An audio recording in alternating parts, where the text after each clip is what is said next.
Hello friends, welcome to our YouTube channel Adhyan Sarthi. My name is Nilesh Modi, BTech student of Manit Bhopal. This is our first video lecture in which we are gonna discuss about the overview of the chapter solid state.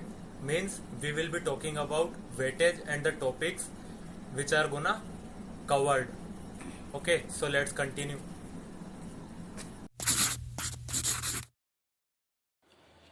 Hello friends, so start करते हैं।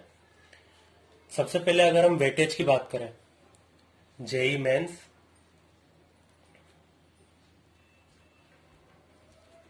JEE advance और NEET,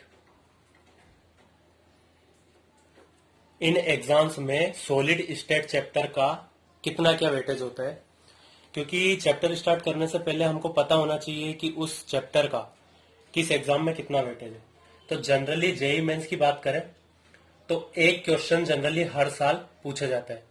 जैसे last year 6 या 7 batch में JEE mains के paper हुए थे और हर बैच के क्वेश्चंस में कम से कम एक क्वेश्चन सॉलिड स्टेट का था। अगर परसेंटेज के हिसाब से बात करें तो 4 to 5% इसका वेटेज होता है। ठीक है। अब जेई एडवांस की बात करें तो बहुत बार क्या होता है कि क्वेश्चन पूछा ही नहीं जाता है, लेकिन बहुत बार क्या होता है कि पैराग्राफ का पैराग्राफ सॉलिड स्टेट से आ जाता है।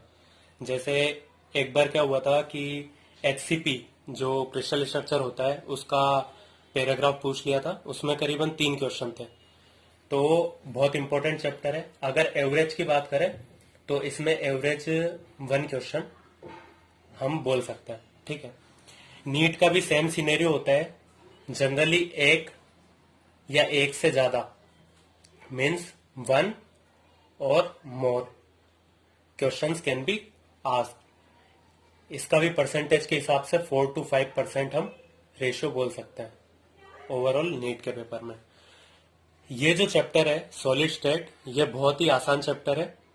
तो अगर आप इसको मतलब इसका आप अगर रिवीजन की बात करें तो रिवीजन 10 से 15 मिनट में आप इसका रिवीजन कर पाएंगे अगर इसको अच्छे से पढ़ा हुआ है तो। अगर 10 से 15 मिनट में आप एक क्वेश्चन जेई मेंस का या जेई एडवांस का एक क्वेश्चन कर पा रहे हैं, यह आपके रैंक के लिए एक बूस्टर की तरह काम करेगा। अब हम बात कर लेते हैं कि इस चैप्टर में हम कौन कौन से टॉपिक डिस्कस करेंगे और किस टॉपिक में क्या होगा, कौन से टॉपिक इंपॉर्टेंट होंगे। तो फर्स्ट ऑफ ऑल अगर हम टॉपिक देखें तो पहले हम टॉपिक देखेंगे प्रॉपर्टीज ऑफ सॉलिड, दूसरा crystalline solid and amorphous solid. ये जो हमारा क्या होगा इंट्रोडक्टरी पार्ट होगा। मतलब इसमें हम बेसिकली किसी सॉलिड की क्या प्रॉपर्टी होती है या फिर जो क्रिस्टलाइन सॉलिड और अमोर्फस सॉलिड होता है इनमें क्या डिफरेंस होता है, इनके क्रिस्टल स्ट्रक्चर में क्या डिफरेंस होता है, ये सब हम इस लेक्चर में कवर करेंगे। इसके बाद हम चैप्टर के मेन पोर्शन पे आएंगे जिसमें हम यूनिट सेल और उसके टाइप्स के बारे में डिस्कस करेंगे कि यूनिट सेल क्या होती है, कितने टाइप की होती है। फिर ये डिस्कस करने के बाद हम एटम पोजीशन और उसके कंट्रीब्यूशन पे, जैसे अगर कोई एटम किसी यूनिट सेल के कॉर्नर पे प्रेजेंट है तो उसका क्या कंट्रीब्यूशन होगा, किसी फेस सेंटर पे है तो उसका क्या कंट्रीब्यूशन होगा, ये सब हम किसमें कवर करेंगे, हमारे थर्ड या फोर्थ लेक्चर में। ठीक है। इसके बाद हम सभी जो यूनिट सेल है एक एक करके डिस्कस करेंगे। जैसे फर्स्ट ऑफ ऑल एफसीसी को हम डिस्कस करेंगे।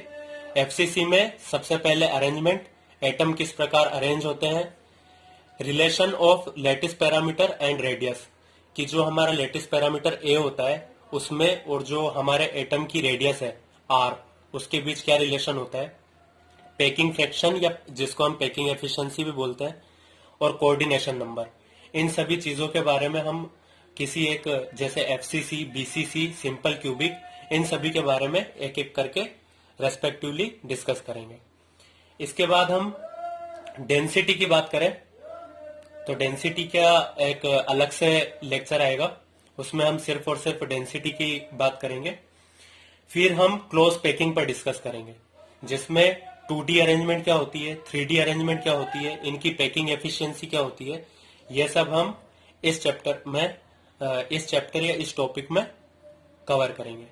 इसके बाद एचसीपी स्ट्रक्चर क्या होता है, ये थोड़ा मुश्किल पड़ता है बच्चों के समझने में, क्योंकि इसकी एटॉमिक अरेंजमेंट जो होती है वो थोड़ी सी विजुअलाइज करने में मुश्किल होता है, तो इसको हम अलग से देखेंगे। ये सब हमारे एटॉमिक अरेंजमेंट का पार्ट होता है। इसके बाद हम वॉइड से डिस्कस करेंगे कि किस अरेंजमेंट में कैसी वॉइड्स होती है या फिर उनके क्या टाइप्स होते हैं। वॉइड्स डिस्कस करने के बाद हम लिमिटिंग रेडियस रेशियो डिस्कस करेंगे। मीन्स अगर कोई वॉइड की कितनी साइज होनी चाहिए जहां पे हमारा कोई पार्टिकल आ सके या फिर कौन सा पार्टिकल आ सके, तो ये हमारा लिमिटिंग रेडियस रेशियो डिसाइड करता है। फाइनली हम डिस्कस करेंगे डिफेक्ट और इम्परफेक्शंस।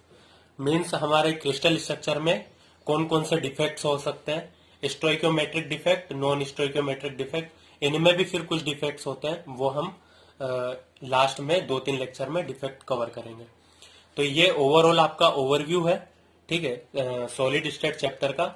इनमें बेसिक जो इंपॉर्टेंट चीजें होती है ये सब, जैसे एचसीपी स्ट्रक्चर हो गया, पैकिंग एफिशिएंसी वाला पोर्शन हो गया, ये लेटेस्ट पैरामीटर वाला हो गया, तो ये सारी कुछ इंपॉर्टेंट चीजें होती है, वो सब भी मैं आपको एक अलग से लेक्चर बता दूंगा कि एंड टाइम प्रिपरेशन आपको किस तरीके से करनी चाहिए। बेसिकली इन चीजों को मैं छोटे छोटे वीडियो लेक्चर्स में लाऊंगा, क्योंकि अगर मान लीजिए कि आपके कुछ टॉपिक इनमें से क्लियर है और आपको सीधा सिंपल क्यूबिक देखना है, तो आप वही लेक्चर ओपन करें और वही से वीडियो डिस्कस करें। ओके, तो आई होप आप कंटिन्यू करेंगे। Thank you.